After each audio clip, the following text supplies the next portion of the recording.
भाई आज की जो ये वीडियो है ना वो इन्वेस्टर्स के लिए बहुत ज़्यादा ज़रूरी है और बहुत ज़्यादा इंपॉर्टेंट वीडियो है। चाहे आप कहीं पर भी निवेश कर रहे हो, गोल्ड सिल्वर के अंदर निवेश कर रहे हो या फिर इक्विटी मार्केट के अंदर निवेश कर रहे हो, देश की इक्विटी में निवेश कर रहे हो या फिर विदेश की इक्विटी में निवेश कर रहे हो, कहीं पर भी अगर आप निवेश कर रहे हैं तो ये वीडियो आपके लिए बहुत ज़्यादा ज़रूरी, क्योंकि यहाँ पर 2 पॉइंट को लेकर हम बात करने वाले हैं। सबसे पहली चीज़ तो ये होगी कि भाई ट्रंप की तरफ से जो अल्टीमेटम दिया गया था ईरान के लिए, वो अल्टीमेटम का समय खत्म हो चुका है या होने वाला है। तो उसके बाद क्या होगा और मार्केट का हाल क्या होगा। दूसरी बात, 2 हमारे सवाल हैं। एक सर का नाम तो पता नहीं चल रहा है, उनका सवाल है कि भाई टाटा स्मॉल कैप फंड के बारे में बात कीजिए, तो उसके बारे में बात करेंगे। और दूसरी बात, एक सवाल हमारे पास आता है स्वापन कुमार जी की तरफ से। सर का सवाल है कि भाई Jio BlackRock flexi cap fund के बारे में बताइए, तो उसके बारे में बात करेंगे। और दोनों फंड इंपॉर्टेंट है, तो वीडियो ओवरऑल बहुत इन्फॉर्मेटिव होगी। बस एक लाइक कर दीजिए, शेयर कर दीजिए।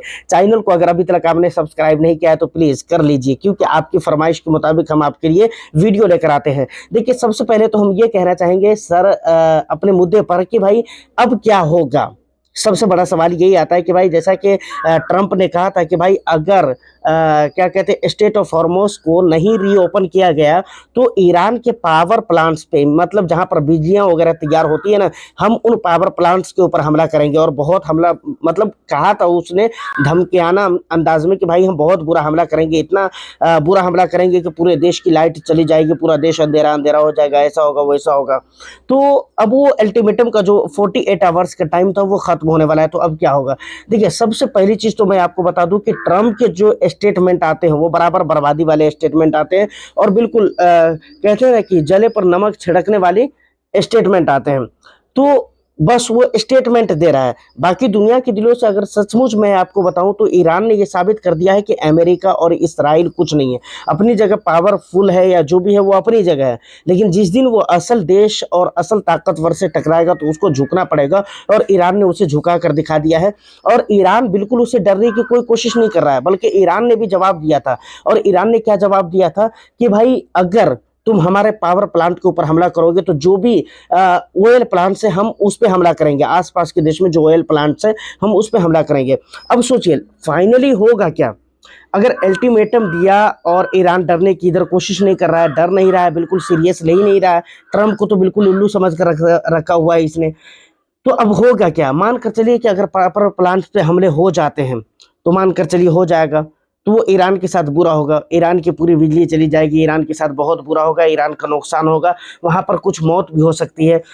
ये सारा नुकसान किसका होगा, ईरान का होगा। उसके बाद ईरान जो जवाबी कार्रवाई करेगा तो वो क्या करेगा, जो भी ऑयल प्लांट्स है उस पर हमला करेगा। और इसका उबाल किसको पड़ेगा मालूम है, पूरी दुनिया को पड़ेगा। तो मतलब ये है कि अगर ईरान के ऊपर हमला होता है या ईरान कुछ गलत कदम उठाता है तो उसका पूरे पूरे तौर पे जिम्मेदार कौन होगा, यूएस होगा, अमेरिका होगा, डोनाल्ड ट्रंप होगा। और शुरू से वही चीज़ होते हुए आ रहा है। समझिए ईरान को क्या ज़रूरत थी छेड़खानी करने की। अब शुरुआती जब वॉर शुरू हुआ था उस टाइम की जब मैं बात करता हूँ तो अब सोच कर देखिए कि बातें कुछ नहीं थी, ज़बरदस्ती क्या चूल मची थी और क्या मतलब इसको प्रॉब्लम हो रहा था, क्या ज़रूरत थी इसराइल के ज़रिए हमला करवाने की ईरान के ऊपर। तो जो भी चीज़ें दुनिया में चल रही है वो सारी चीज़ों का जिम्मेदार बस एक आदमी है या 2 आदमी हैं, आप कह सकते हो। एक तो डोनाल्ड ट्रंप और दूसरा नेतन्याहू। अब देखिए होगा क्या। उसके बाद होगा ये कि पूरी दुनिया के अंदर महंगाई बढ़ेगी। अभी जब से ये वॉर स्टार्ट हुआ है ना तब से इन्फ्लेशन का डेटा नहीं आया। फैब का जो डेटा आया मार्च के अंदर ना, तो वो फैब का आया है, लेकिन असल जो कहानी स्टार्ट हुई है वो मार्च से हुई है। मार्च का जो डेटा आएगा ना वो यकीन मानिए कि बहुत ख़राब डेटा आने वाला है, चाहे वो इंडिया का डेटा हो या यूएस का डेटा हो या कहीं का भी डेटा हो। और देखिए दुनिया के ऊपर इसका पूरा असर पड़ रहा है और इन लोगों को समझ में नहीं आ रहा है। समझ रहे हैं ना। तो फाइनली होगा यही कि भाई मार्केट की बर्बादी होगी और दुनिया के अंदर इन्फ्लेशन बढ़ेंगे, जॉबलेस आएंगे, जॉबलेस के डेटा बढ़ जाएंगे, लोगों के कारोबार छूट जाएंगे, लोगों के रोजी रोजगार छूट जाएंगे, लोग अनएम्प्लॉयमेंट वाली ज़िंदगी गुजारेंगे। यही सारी चीज़ होगी, इसका नतीजा ये होगा। और मार्केट का तो भाई सत्यानाश होना ही है। तो यहाँ तक ये तमाम तर बातें हो जाती है। अब हमारा अगला पॉइंट क्या आता है। अगला पॉइंट हमारा आता है 2 फंड के बारे में। सबसे पहले ये जियो ब्लैक रॉक फ्लेक्सी कैप और टाटा स्मॉल कैप फंड के बारे में बात करना है। और जियो ब्लैक रॉक के बारे में ये भी बात करना है कि भाई हमें निवेश करना है यहाँ पर अभी इस समय पे सही है या नहीं है।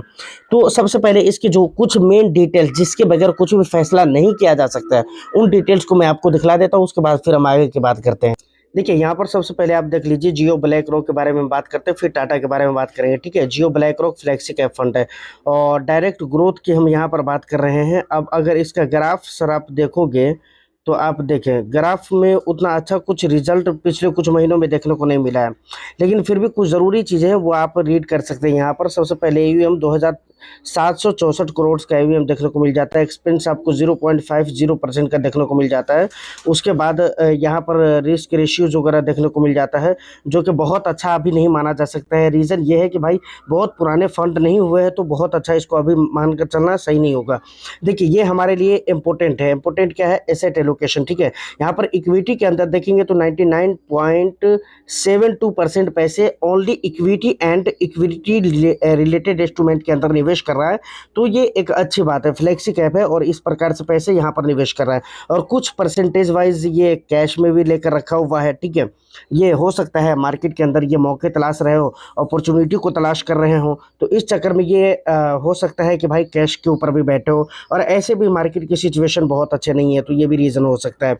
डेट के अंदर कोई भी निवेश नहीं है, डेरिवेटिव्स के अंदर कोई भी निवेश इसका नहीं देखने को मिल रहा है। देखिए पिछले बहुत पुराना फंड तो यह है नहीं, तो इसलिए बहुत पुराना रिटर्न्स का ट्रैक रिकॉर्ड रहेगा नहीं। ठीक है, पिछले 1 वीक में देखें तो 4% ये गिर चुका है, और पिछले 1 मंथ में देखें तो 12%, 12 पौने 13% तक गिर चुका है। और पिछले 3 महीने में 13.34% तक गिर चुका है। ठीक है, और पिछले 6 महीने का इसका कोई डेटा अभी फ़िलहाल अवेलेबल नहीं है, तो बहुत पुराने ये फंड भी नहीं है। ठीक है ना, रीज़न वही कि बहुत पुराना फंड नहीं है। अब देखिए मार्केट कैप यहाँ पर भी दिया गया है, जो कि मैं ऊपर आपको बता चुका हूँ। ठीक है ना, ये चीज़ मैं ऊपर आपको बता चुका हूँ, लेकिन ये चीज़ मैंने नहीं बताया है। देखिए वेटेज बाय मार्केट कैप। ठीक है, ये एसेट एलोकेशन के बारे में तो बता चुका हूँ, मार्केट कैप के बारे में सॉरी यहाँ पर है जो कि मैंने आपको बताया नहीं। देखिए यहाँ पर लार्ज कैप के अंदर जो इसका इन्वेस्टमेंट हो रहा है वो कितने हो रहा है पता है आपको? 68.16% पैसे, मतलब बहुत ज़्यादा। अपने AUM का एक बहुत बड़ा कॉर्पस, बहुत बड़ा हिस्सा लार्ज कैप के अंदर निवेश कर रहा है, लार्ज कैप कंपनीज के अंदर। ठीक है ना, मिड कैप के अंदर देखेंगे तो 14.04% पैसे निवेश हो रहा है मिड कैप के अंदर। स्मॉल कैप के अंदर यहाँ पर भी स्मॉल कैप में 14.39% पैसे निवेश हो रहा है। ठीक है, और दूसरी जगहों पे अगर बात करें तो अदर जगह पे 3.41% पैसे निवेश किए जा रहे हैं। तो ये इसका मार्केट कैप वेटेज हो गया। और उसके बाद PE अगर देखेंगे तो यहाँ पर PE कैटेगरी एवरेज के PE जो है 20 है, और ये 11 के PE पर मिल रहा है। तो मतलब आप ये सोच कर समझे कि भाई बिल्कुल बहुत सस्ता है, देखा जाए तो बहुत सस्ता है फिलहाल ये फंड, बहुत सस्ता है। ठीक है ना, और बाकी चीज़ें यहाँ पर है जो कि आप रीड कर सकते हैं PE वगैरह। उसके बाद जो अदर फंड है फ्लेक्सी कैप कैटेगरी में उनके कैसे परफॉर्म है वो चीज़ें आप यहाँ पर देख सकते हैं। ठीक है, मेनली जो चीज़ थी वो मैंने आपको बता दी है। देखिए यहाँ पर हम आ गए फिर से टाटा स्मॉल कैप फंड को लेकर। ठीक है, यहाँ पर आप देखेंगे तो हाल फिलहाल में काफ़ी ज़्यादा गिरावट है, जो कि आप यहाँ पर देख सकते हैं।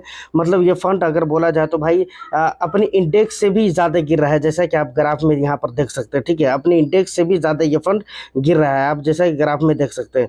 देखिए यहाँ पर कुछ डिटेल्स अगर देखेंगे तो 0.41% इसका एक्सपेंस देखने को मिल जाता है, जो कि काफ़ी कम है। स्मॉल कैप कैटेगरी का फंड है और इतना कम एक्सपेंस है तो काफ़ी कम है, बहुत अच्छा है। उसके बाद 10,715 करोड़ का AUM देखने को मिल जाता है।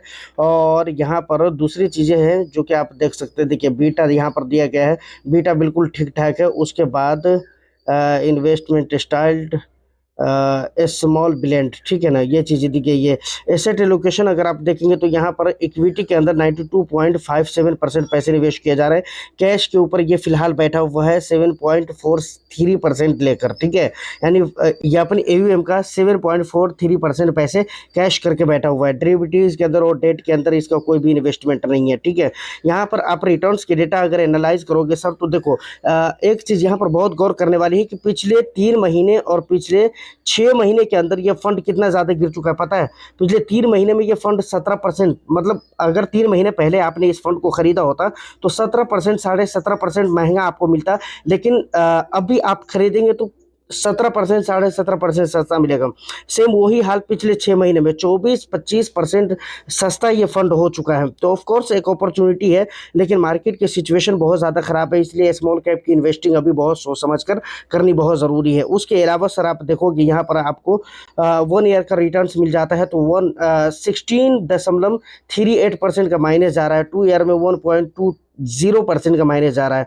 और देखिए पिछले 7 ईयर्स का जो रिटर्न्स है, अब सोचे इतनी गिरावटों के बाद, इतनी गिरावटों के बाद 18.53% का रिटर्न्स देकर रखा हुआ है CAGR के तौर पे। पिछले 5 ईयर्स में 16-17% का रिटर्न्स यहाँ पर देकर रखा हुआ है। तो मामूली चीज़ नहीं है। कैटेगरी एवरेज के जो रिटर्न्स है, ठीक है, वो थोड़े ज़्यादा ज़रूर है, लेकिन देखिए कि भाई बहुत ज़्यादा वोलेटाइल है ना मार्केट, और जब मार्केट अच्छी जाएगी तो यहाँ पर ऑफ कोर्स रिटर्न्स आपको ज़्यादा अच्छे बनेंगे। देखिए यहाँ पर एसेट एलोकेशन तो मैंने आपको दिखला दिया है। अब यहाँ पर मार्केट कैप में देखेंगे तो लार्ज कैप में इसका कोई भी इन्वेस्टमेंट बिल्कुल है ही नहीं है, बिल्कुल नहीं है। उसके बाद स्मॉल कैप में देखेंगे तो 78.07% पैसे, मतलब एक बहुत बड़ा हिस्सा अपने AUM का स्मॉल कैप में इन्होंने डाल कर रखा हुआ है। दूसरी जगहों पे देखेंगे तो भाई 14.19% पैसे, और मिड कैप के अंदर 7.74% पैसे निवेश करके रखा हुआ है। तो ये है जो कि मैंने आपको दिखला दिया है। देखिए अब PE देखेंगे तो ये 28 के PE पर है, तो इसे बहुत मतलब स्मॉल कैप के अकॉर्डिंग अगर देखा जाए तो सस्ता ज़रूर है, रीजनेबल प्राइस पे ज़रूर है। क्योंकि पिछले 1 ईयर में अगर आप PE को देखने की कोशिश करेंगे कितना ऊपर और कितना नीचे रहा है, तो आपको पता चलेगा कि ठीक ठाक प्राइस के ऊपर है, और थोड़ा सा महंगा अभी भी है, ठीक है, कैटेगरी एवरेज से अगर बात की जाए तो। बाकी बहुत का प्रॉब्लम नहीं है, इसके रिस्क रेशियोज वगैरह दिए गए हैं। दूसरे जो स्मॉल कैप फंड है वो चीज़ें यहाँ पर दी गई है। तो यहाँ तक जो भी डिटेल्स से फंड के बारे में आपने देख लिया है। अब सबसे पहली बात हम करते हैं Jio BlackRock flexi cap fund के बारे में। तो सर ने कहा है Jio BlackRock flexi cap index fund, ऐसा कुछ लिखा है स्वपन कुमार सर ने। तो ये फ्लेक्सी कैप है सर, ये इंडेक्स फंड नहीं है। इंडेक्स फंड का मतलब ये होता है कि भाई उसको कोई भी ट्रैक नहीं करता है, जिस इंडेक्स को फॉलो करने वाला इंडेक्स फंड होता है ना, सेम उस हिसाब से एलोकेट कर देता है। मतलब जिस कंपनी मानकर चलिए कोई ऐसा फंड है जो मिड कैप 150 को फॉलो कर रहा है, अब इसमें जो कंपनी के अंदर इसका जिस प्रकार का एलोकेशन है, उसी प्रकार का एलोकेशन, उसी परसेंटेज वाइज उस कंपनी में इन्वेस्टमेंट हो जाता है। लेकिन ये जो है ये फ्लेक्सी कैप है। फ्लेक्सी कैप का मतलब ये होता है कि भाई फंड मैनेजर की अपनी मनमानी होती है, वहाँ पर जहाँ पर उनको समझ में आएगा वहाँ पर वो अपने ज़्यादा पैसे को या कम पैसे को लगा सकते हैं टाइम टेबल के अकॉर्डिंग, चाहे तो लार्ज कैप में टाइम टेबल के अकॉर्डिंग, चाहे तो मिड कैप में, चाहे तो स्मॉल कैप में, कहीं पर वो अपने सोच समझदारी के हिसाब से पैसों को लगा सकते हैं। यानी एक आज़ादी होती है, स्वतंत्रता होती है फंड मैनेजर के पास, फ्लेक्सिबिलिटी होती है, समझ रहे हैं ना। और बात रही कि इस समय पे निवेश कर सकते हैं, बिल्कुल निवेश कर सकते हैं, कोई दिक्कत नहीं है। मैं तो बराबर यही कहता हूँ कि सर अभी जो समय चल रहा है ना, अभी स्मॉल कैप और मिड कैप इन्वेस्टिंग का समय बहुत अच्छा नहीं है। इन्वेस्ट तो आप कर ही सकते हैं, लेकिन बहुत अच्छा समय नहीं है लमसम वगैरह को लेकर, खास तौर से वहाँ पर SIP वगैरह तो आप कर ही सकते हैं, लेकिन फ्लेक्सी कैप और मल्टी कैप के अंदर तो आप निवेश कर सकते हैं, थोड़ा बहुत का लमसम वगैरह भी आप डाल सकते हैं। क्योंकि फ्लेक्सी कैप और मल्टी कैप इसीलिए है ये कि आपके पोर्टफोलियो को स्टेबिलिटी दे, तो बिल्कुल निवेश किया जा सकता है। लेकिन एक बात और भी कहूंगा कि अगर इससे बेहतर फंड ऑलरेडी मार्केट के अंदर अवेलेबल है तो जरूरी नहीं कि हम यहाँ पर निवेश करें, ठीक है, ये बात भी याद रखिए। बाकी देख लीजिए, अगर आपको पसंद है तो बिल्कुल आप निवेश कर सकते हैं, कोई दिक्कत वाली बात नहीं। दूसरा आता है टाटा स्मॉल कैप। देखिए टाटा स्मॉल कैप जो है, मैं आपको बताऊं तो एक तरह से ये कहना खराब नहीं होगा कि भाई एग्रेसिव इन्वेस्टिंग करता है, समझ रहे हैं ना, यानी ज्यादा रिस्क लेकर ज्यादा रिटर्न्स बना कर देता है, समझ रहे हैं। तो इस तरह की जो इन्वेस्टिंग होती है वो बहुत ज़्यादा रिस्की होती है, श्योर, और इस समय पे इस तरह की इन्वेस्टिंग मुनासिब नहीं है। लेकिन टाटा स्मॉल कैप में इसका ये मतलब नहीं कि आप आ नहीं सकते। लॉन्ग टर्म के नियत से अगर आप आना चाहें, लॉन्ग टर्म अगर आपका इंटेंशन है, तो बिल्कुल आप यहाँ पर भी निवेश कर सकते हैं। फंड की अगर मैं बात करूँ तो फंड अच्छा है, और आपने देखा है कि लॉन्ग ड्यूरेशन में जो इसके रिटर्न्स है, इतनी गिरावटों के बाद भी 18 साढ़े 18% का रिटर्न है, जो कि ख़राब नहीं है। 18% का ही रिटर्न है 7 साल 8 साल में, तो एक बहुत अच्छा रिटर्न है। और यही इसकी एज भी हुई है, बहुत पुरानी एज भी नहीं हुई। तो आने वाला जो 9 साल 10 साल है, या 7-8 साल, या कम से कम 5 से 7 साल लेकर अगर आप आ रहे हैं, तो बिल्कुल आप निवेश कर सकते हो। और लॉन्ग टर्म में जो CAGR होगा वो आपको अच्छा मिलेगा। ऐसी बात नहीं कि फंड खराब हो गया है, ठीक है ना, सारी चीज़ें इसकी ठीक है, ठीक है, रिटर्न्स थोड़ा ज़्यादा माइनस जा चुका है, कोई दिक्कत नहीं है। लॉन्ग टर्म के लिए आप आइए, लॉन्ग टर्म इन्वेस्टिंग के लिए आप बिल्कुल आ सकते हैं, तो फाइनली यहाँ तक जो भी इंपॉर्टेंट बातें थी वो मैंने आपको बता दी है। उम्मीद करता हूँ कि वीडियो और इन्फॉर्मेशन अच्छी लगी हो। प्लस आपका कुछ भी अगर सवाल रहता है, वैल्यूएबल फीडबैक रहता है, तो आप मुझे कमेंट सेक्शन में ज़रूर बताइएगा। मैं फिर मिलता हूँ किसी नेक्स्ट एंड इंटरेस्टिंग वीडियो में। जब तक के लिए all the best. Thank you for watching.